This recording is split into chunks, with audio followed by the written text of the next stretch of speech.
Manfaat klasifikasi makhluk hidup memudahkan dalam mempelajari makhluk hidup yang beraneka ragam dan dapat digunakan untuk melihat kekerabatan antar makhluk hidup yang satu dengan yang lainnya. Tujuan klasifikasi makhluk hidup menyederhanakan objek studi supaya mudah dipelajari, mendeskripsikan ciri-ciri makhluk hidup antar jenis sehingga mudah dikenali, mengelompokkan makhluk hidup berdasarkan ciri-cirinya, mengetahui hubungan kekerabatan antar makhluk hidup, mengetahui tingkat evolusi makhluk hidup berdasarkan kekerabatannya. Kingdom Animalia. Kingdom Animalia adalah klasifikasi taksonomi organisme yang tidak memiliki dinding sel dan kloroplas sendiri, sehingga mereka bergantung kepada organisme lain untuk makanan. Ciri-ciri Kingdom Animalia: multiseluler atau mempunyai banyak sel. Eukariotik merupakan sel yang memiliki membran inti sel. Heterotrof tidak dapat membuat makanannya sendiri. Bergerak, hewan memiliki sistem gerak untuk menggerakkan tubuhnya. Sel hewan tidak memiliki dinding sel. Manfaat Kingdom Animalia: penyerbukan. Hewan seperti lebah, kupu-kupu, dan burung, kolibri, membantu proses penyerbukan tanaman. Tanpa adanya penyerbukan, produksi buah dan biji-bijian akan terganggu. Sumber makanan. Hewan seperti cumi-cumi, kerang, udang, dan kepiting merupakan sumber makanan bagi manusia. Contoh Kingdom Animalia: citah, anjing, dan kelinci. Tingkatan takson merpati. Kingdom Animalia, Phylum Chordata, kelas Aves, Ordo Columbiformes, famili Columbidae, genus Columba, spesies Columba livia. Kingdom Plantae. Kingdom Plantae atau yang lebih dikenal dengan tumbuhan ialah salah satu organisme eukariotik multiseluler dengan dinding sel dan klorofil. Klorofil adalah zat hijau daun yang berfungsi dalam proses fotosintesis, sehingga tumbuhan mampu membuat makanannya sendiri, atau autotrof. Ciri-ciri Kingdom Plantae: multiseluler atau mempunyai banyak sel, autotrof bisa membuat makanan sendiri, eukariotik merupakan sel yang memiliki membran inti sel, terdapat dinding sel yang terbuat dari selulosa, hidup di daratan yang lembab atau perairan. Manfaat Kingdom Plantae: sumber makanan. Tumbuhan merupakan sumber makanan bagi manusia dan hewan, baik secara langsung maupun tidak langsung. Tumbuhan menghasilkan berbagai macam sayuran, buah-buahan, biji-bijian, dan rempah-rempah yang mengandung nutrisi penting bagi tubuh. Sumber oksigen. Tumbuhan hijau menghasilkan oksigen melalui proses fotosintesis yang dibutuhkan manusia dan hewan untuk bernafas dan metabolisme. Contoh Kingdom Plantae: bunga mawar, bunga matahari, dan tomat. Tingkatan takson semangka.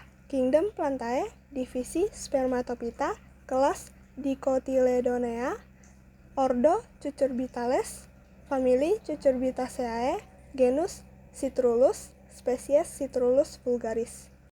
Kingdom Protista. Protista adalah kingdom yang terdiri dari satu sel atau banyak sel dan memiliki membran inti atau organisme eukariot, serta bersel tunggal. Protista dapat dikelompokkan menjadi 3 bagian, yaitu menyerupai hewan atau protozoa, menyerupai tumbuhan atau ganggang, dan menyerupai jamur. Ciri-ciri Kingdom Protista: uniseluler atau multiseluler, inti sel bersifat eukariotik, yaitu memiliki membran inti, memiliki dinding sel atau tidak, cara hidup secara fotoautotrof atau heterotrof, bersifat aerob atau anaerob. Manfaat Kingdom Protista: Protista memiliki peranan yang menguntungkan dan merugikan bagi kehidupan manusia. Sebagian besar protista yang mirip tumbuhan alga menguntungkan, sebab dapat diolah menjadi makanan dan minuman serta bahan campuran dalam industri. Sementara protista yang mirip protozoa dan jamur pada umumnya merugikan manusia. Contoh Kingdom Protista: Euglena, Ciliata, dan Paramecium caudatum. Tingkatan takson Giardia lamblia. Kingdom Protista, Phylum Metamonada, kelas Somastygopora, ordo Diplomonadida, famili Hexamythidae, genus Giardia, spesies Giardia lamblia. Kingdom Fungi. Fungi adalah kingdom dari organisme eukariotik bersifat heterotrof yang mendapat nutrisinya dari bahan organik. Di Indonesia, fungi lebih dikenal sebagai jamur. Jamur menjadi salah satu organisme yang paling banyak tersebar di bumi dan berperan penting bagi lingkungan serta dunia medis. Ciri-ciri kingdom fungi. Eukariotik memiliki membran inti. Heterotrof tidak memiliki klorofil dan tidak dapat membuat makanan sendiri. Jamur dapat bersel satu atau uniseluler, atau bersel banyak atau multiseluler. Hidup di lingkungan lembab dan minim cahaya, jamur memiliki bentuk yang beragam. Manfaat kingdom fungi. Bagian dari ekosistem. Jamur berperan sebagai pengurai utama bahan organik seperti daun kering, bangkai hewan, dan kotoran hewan. Proses penguraian ini membantu menyediakan nutrisi bagi produsen utama ekosistem. Bahan makanan. Jamur dapat menjadi sumber protein yang baik dan seimbang, terutama bagi orang yang menjalani pola makan vegetarian atau vegan. Jamur juga mengandung banyak vitamin B dan D. Contoh kingdom fungi.